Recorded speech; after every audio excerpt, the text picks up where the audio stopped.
첫 번째 토론 우리 정동영 의원님께서 먼저 토론이 아니고 제의 발표입니다. 제의 발표 해주시겠습니다.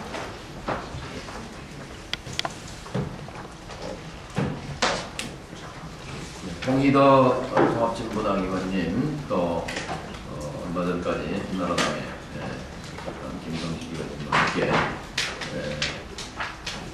한국판 오피스에 이름이 좀 잘못된 것 같아요. 어쨌든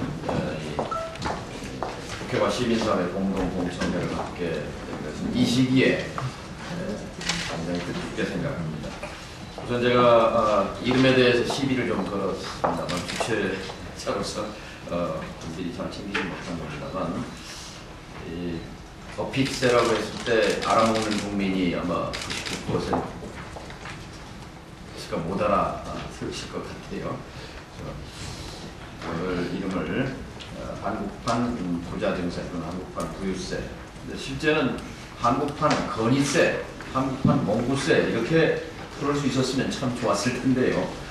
우리 재벌 대기업이나 대기업 총수나 부자 중에는 워렌 버핏이나 빌 게이츠나 이런 사회적 책임을 강조하는 그런 분이 없다는 게, 아직까지 없다는 게 좀 안타깝습니다.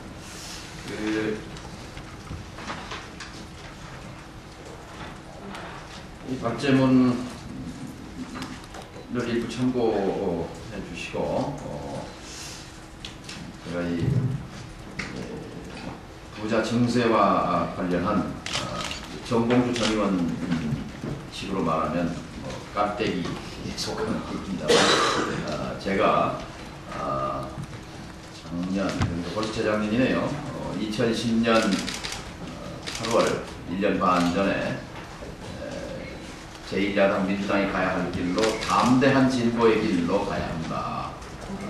그리고 불행한 99%의 국민을 위해서 부유세 도입과 부자 증세를 통해서 복지국가의 길로 가야 한다고 했을 때만 해도 복지국가 담론은 그렇게 정치권의 주요한 핵심 쟁점은 아니었습니다. 그러나 1년 반 사이에 상전벽해라고 할까요? 12월 31일 국회는 스스로 이름 붙인 한국판 오피스라는, 그러나 그 이름을 붙여서는 절대 안 된다고 봅니다. 3억 원 이상 연간 소득자에게 세율 3%를 올리는, 35%를 38%로 올리는 것을 그런 이름으로 해서 통과시켰는데, 이것은 뭐라고 표현할까요? 신용만 부자 증세, 그걸로 해서 얻어지는 세수는 5천억 정도입니다. 그러니까 내년도 재정규모 325조 가운데 5천억이면 0.0%쯤 되나요? 사실상 재정 건전성이라든지 세수 문제와는 전혀 무관한 그런 세법 통과했다고 봅니다. 문제는, 가장 중요한 것은 결국 국가 운영 원리를 바꿀 것이냐 말 것이냐 하는 것입니다. 땜질로 갈 것이냐, 근본적으로 바꿔갈 것이냐 하는 겁니다. 여기서 한 예를 들어보겠습니다. 정부의 철학, 지도자의 철학이 얼마나 중요한가. 지난 10월 26일 보궐선거에서 박원순 새 시장이 탄생했습니다. 첫 번째 결제는 부산도시 예산 5천억에 대한 결제였습니다. 둘째 날 결제는 서울시립대학에 대한 반값 등록금 180억에 대한 예산 승인이었습니다. 세 번째는 비정규직 서울시 공무원, 비정규직 서울시에 2,800명을 정규직으로 전환하기 위한 그런 조사에 착수였습니다. 반면에 그 전임 시장이 치중했던, 그러니까 지도자의 철학과 정부의 철학이 얼마나 중요한가 하는 것을 말씀드리는 겁니다. 반포대교 많이 건너가 보시죠. 거기에 웬 철골 구조물이 둥둥 떠 있습니다. 이걸 세빛둥둥섬이라고 합니다. 민자를 넣었다고 하지만 거기에 7천억이 쏟아부어졌습니다. 그런 구조물을 만들어서 제 눈에는 괴물처럼 보입니다만, 여기서 첫 번째 치러진 행사가 모피쇼였습니다. 과연 그런 서울을 서울 시민이 원하는가 하는 점. 또 여기가 국회인데요. 국회 바로 이 서쪽 편의 운동장 너머에 보면은 요트 정박장이 건설되어 있습니다. 저는 서울 시민들이 요트를 즐기는 거 좋다고 생각합니다. 그러나 과연 그것이 시급한 이유가 요트 수로 건설하는데 9천억을 씁니다. 9천억. 서울 시민 가운데 과연 요트를 몇 분이나 타시는지 이 같은 보여주기 행정에 쓰는 돈, 뭐 디자인 서울이니 르네상스 서울이니 하는 제가 이걸 강조하는 것은 바로 정부의 철학, 국가 운영 원리의 정한이 얼마나 중요한가 하는 점입니다. 오늘 아침에 저는 이제 지역구에 가서 전주시 인후동 동사무소에 들렀다 연탄 배달하는 기초생활수급자 할머니 연탄 배달을 해드리고 올라오는 길입니다. 그런데 3만 6천 명이 사는 그 동에 사회복지 공무원 2명 있었습니다. 거기에 기초생활수급자가 575가정, 인구수로 하면 5% 정도, 전국 평균은 3%가 수급자인데 그리고 5%가 수급 대상자 했습니다. 인당 평균으로 하면 35만 원 정도 동에서 그리고 거기에 기초노령연금 1,700명이 65세 이상 9만 원의 기초노령연금을 받고 있고 또 장애인 연금 13만 원 정도 등급에 따라서 그리고 양육수당 소득에 따라서 많게는 39만 원이고 적게는 10만 원 정도의 그 양육수당과 보육. 제가 이 말씀드리는 것은 이 얼기설기 이제 복지의 그 틀은 갖춰져 있습니다만 이것이 실질적으로 인간의 존엄성을 보장하고 인간다운 삶을 보장할 만한 수준의 이제 시작에 불과하다는 겁니다. 문제는 재원이죠. 오늘 우리가 이 복지 재원 마련, 부자 증세에 초점을 맞춰서 하는 이유가 이제 갖춰지기 시작하고 국민이 열망하는 복지국가, 보편적 복지에 대한 꿈을 현실로 만들기 위해서 어떻게 해야 할 것이냐. 세 가지 경로가 있겠죠. 하나는 아까 박원순 시장 얘기 들은 것처럼 첫 번째는 지출 어디에다가 사인을 할 거냐, 지출 구조를 어떻게 재정 지출을 어떻게 개혁할 것이냐 하는 문제가 하나 있을 것이고 두 번째는 어떻게 재원을 마련할 것이냐 하는 재원, 조세 정의죠. 그러니까 돈을 많이 버는 사람은 세금을 많이 내고 돈을 조금 버는 사람은 세금을 조금 내고 아주 당연한 상식이고 원리입니다만 사실 우리 사회에 우리나라에 이 같은 조세 정의가 확립되어 있는가 누구도 그렇다고 얘기하지 않습니다. 왜냐하면 대한민국의 지하경제가 20% 내지 26%로 추정됩니다. 그러니까 세무서에 손이 닿지 않는 곳에서 발생하는 국민소득이 전체의 20%가 넘는다는 얘기지요. 그리고 세 번째가 이제 복지 전달 체계 개혁이 되겠죠. 그러니까 3만 6천 명 인구를 가진 전주시 인후동 같은데 2명의 사회복지 공무원을 가지고 서류 작성에도 급급합니다. 거기에 아까 말씀한 수급자라든지 기초노령연금, 양육수당, 장애인연금 그 출장 가서 면담도 하고 그래야 실제 파악도 되고 거기에 맞는 맞춤형 복지 지출이 될 텐데 이 같은 이제 3대 그 개혁 과제가 있다고 말씀드리면서 52% 재원 대책 없는 복지는 거짓이다 중심으로 제가 말씀하는 부유세 골자를 좀 말씀드리고자 합니다. 지금 우리의 그러니까 복지 수준을 적어도 OECD 30여 개 나라 중에 중간 15, 6등 정도의 나라 경제 규모는 그 정도 된단 말이죠. 규모는 그런데 복지를 중심으로 한 삶의 질은 거의 OECD의 꼴찌, 멕시코나 터키 정도를 빼놓고는 거의 꼴찌 수준에 있기 때문에 이것을 중간 수준 정도로 30개 국가 중에 15등 정도면은 어떤 나라냐면 체코, 헝가리, 호주, 아일랜드 이런 나라들이 한 중간 정도에 속합니다.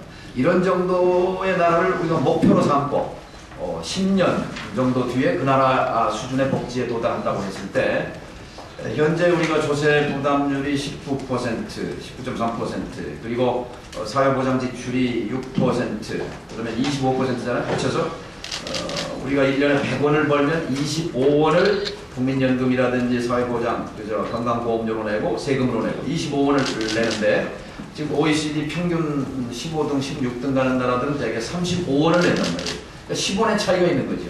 우리 국민소득을 거칠게 잡아서 청조라고 할 때 100조 정도를 더 사실 국민이 부담해야 하는데, 실제 이 100조 중에서 사실은 최고위 소득층이 부담해야 할 몫이 훨씬 더 큰데 지금 덜 물고 있다고 볼 수 있습니다. 예를 들면 기업의 예를 하나 들면, 얼마 전에 일본 언론에 보도된 겁니다만, 한국의 삼성전자는 유효 세금이, 실제 세금이 작년에 12%를 냈는데 왜 일본의 소니는 39%를 내는가? 이런 비교 분석하는 기사를 냈어요. 실제 기업의 지금 법인세 최고 세율은 22%로 이 정도 들어서 이제 깎아서 부자 감세를 해서 법인세도 내려갔어요. 22%로 22% 내려갔는데, 실제 내는 세금을 보니까 22%를 낸 게 아니고 시간이 많이 가고 12%를 냈으니까 10%를 비과세 감면해 준 거란 말이죠. 근데 제가 오늘 아침에 또 만난 분이 개인택시연합회에서 오셔서 무슨 민원을 했느냐 하면, 개인택시를 살 때 차량에 붙는 부가세 10%를 감면해 주면 좋은데 이게 국회 법도 제출되어 있는데 몇 년이고 안 된다는 얘기죠. 그러니까 전국에 있는 개인택시 16만 명 그분들에게 차량을 구입할 때 부가세 10%를 회사 택시처럼 감면해 준다면, 그건 실질적으로 몇백만 원씩의 혜택이 16만 명의 개인택시 운전기사들에게 돌아가서 삶의 질 향상에 도움이 될 거란 말이죠. 그 부분은 그렇게 인색한데, 재벌 대기업들에게 그런 비과세 감면은 수십조씩 되고 있는 이 현실을 아프게 꼬집고 있는 것입니다. 시간을 다 써버려서요. 부유세 핵심 54페이지, 이제는 부유세 논쟁을 전면화할 때다 하는 말씀 설명하고 맺겠습니다. 부유세를 도입하면 그 세수보다는 우리 사회가 투명해집니다.